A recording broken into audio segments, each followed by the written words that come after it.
Assalamualaikum warahmatullahi wabarakatuh. Perkenalkan, saya Abid Wijayanto, calon guru penggerak dari Kabupaten Brebes. Saya akan menyampaikan koneksi antar materi modul 1.4 Budaya Positif. Berikut adalah pengajar praktik saya, Ibu Iis Indah Kurniasih, Sarjana Pendidikan Sekolah Dasar, dan fasilitator saya yaitu Ibu Siti Mutrika, Sarjana Pendidikan. Berikut adalah kesimpulan budaya positif di sekolah. Budaya positif adalah suatu hal semestinya dilakukan oleh seorang guru agar dapat menciptakan suasana positif pada ekosistem sekolah. Untuk menciptakan budaya positif, perlu adanya kolaborasi bersama orang lain. Konsep-konsep inti dalam budaya positif diantaranya disiplin positif, motivasi perilaku manusia, posisi kontrol seorang guru, keyakinan sekolah atau keyakinan kelas, dan penerapan segitiga restitusi untuk menyelesaikan setiap masalah.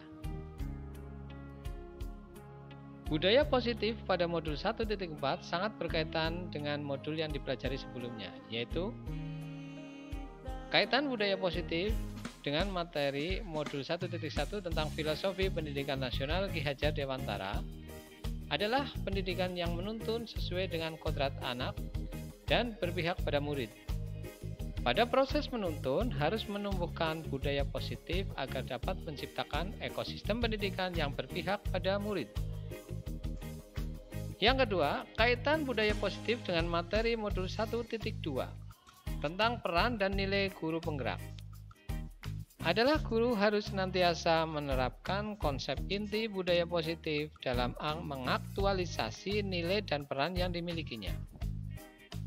Selanjutnya, kaitan budaya positif dengan materi modul 1.3 tentang visi guru penggerak adalah seorang guru penggerak harus menerapkan budaya positif yang mendukung pencapaian visi guru sehingga implementasi visi yang sudah dibangun akan mudah terlaksana.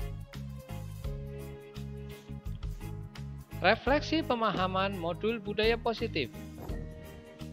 Disiplin positif adalah pendekatan untuk menuntun kodrat anak agar berbudaya dalam mengontrol diri dan menguasai diri dalam melakukan tindakan sehingga tindakan yang dilakukan akan senantiasa mengacu pada nilai-nilai kebajikan.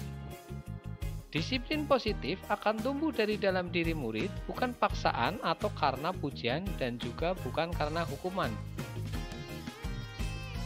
Teori kontrol.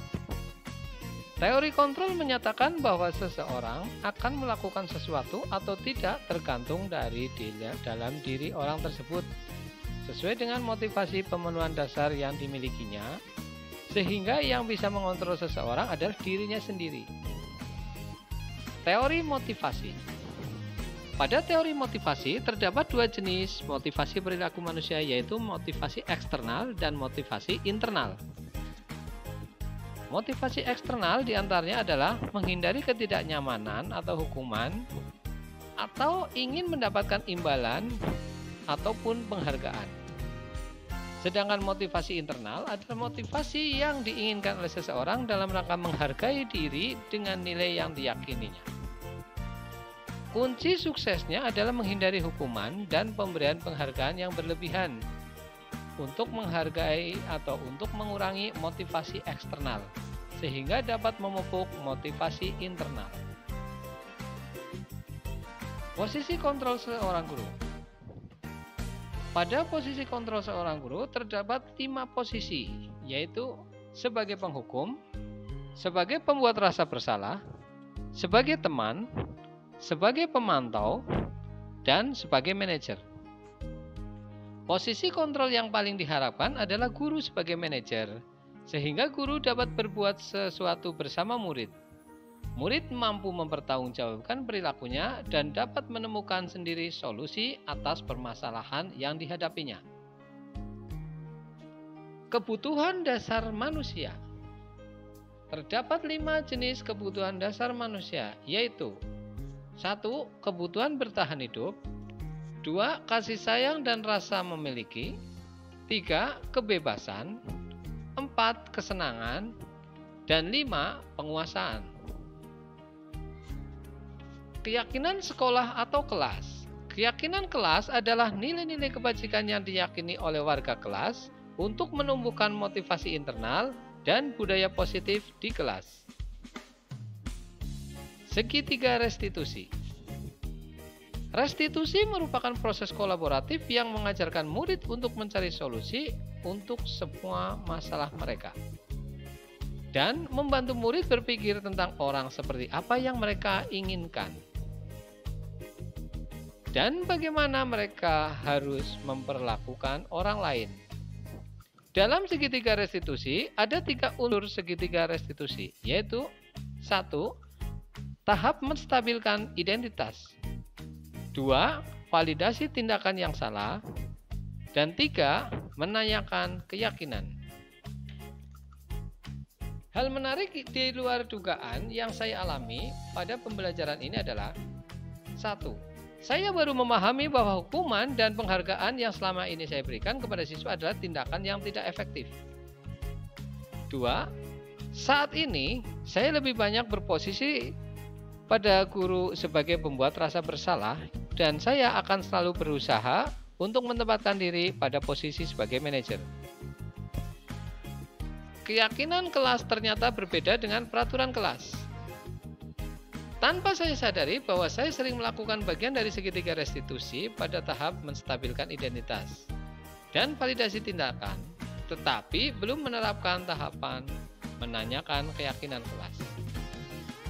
Seiring dengan pembelajaran, maka hal tersebut akan saya upayakan untuk menjadikan segitiga restitusi sebagai penyelesaian masalah. Setelah mempelajari modul ini, ada perubahan cara berpikir saya, yaitu 1. Membuka pola pikir saya tentang motivasi yang dilakukan oleh murid berkaitan dengan pemenuhan kebutuhan dasar, kemudian menganalisis apa yang dibutuhkan dan diinginkan oleh murid untuk mempermudah dalam mencarikan solusi yang tepat. Sebagai seorang guru, saya harus menempatkan diri sebagai manajer dalam menangani permasalahan siswa, serta menerapkan pola segitiga restitusi untuk mendukung terciptanya budaya positif. Adapun pengalaman yang pernah saya lakukan dalam penerapan konsep budaya positif adalah memperagakan langkah demi langkah penerapan segitiga restitusi sebagai gambaran penyelesaian masalah bersama siswa.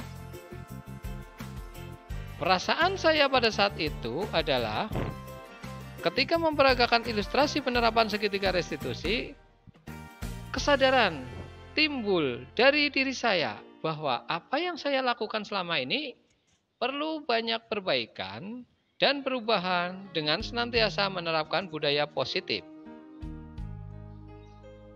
Hal baik yang sudah saya laksanakan adalah upaya menstabilkan identitas dan memvalidasi hal yang salah yang telah dilakukan oleh siswa.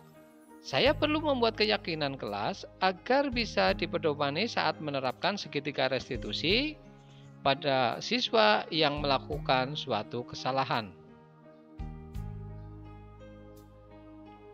Adapun perbandingan sebelum mempelajari modul 1.4, saya lebih banyak menempatkan diri posisi guru sebagai pembuat rasa bersalah.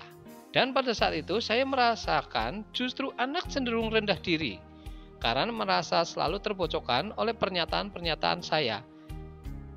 Setelah mempelajari modul ini, saya berupaya untuk menempatkan diri pada posisi sebagai manajer.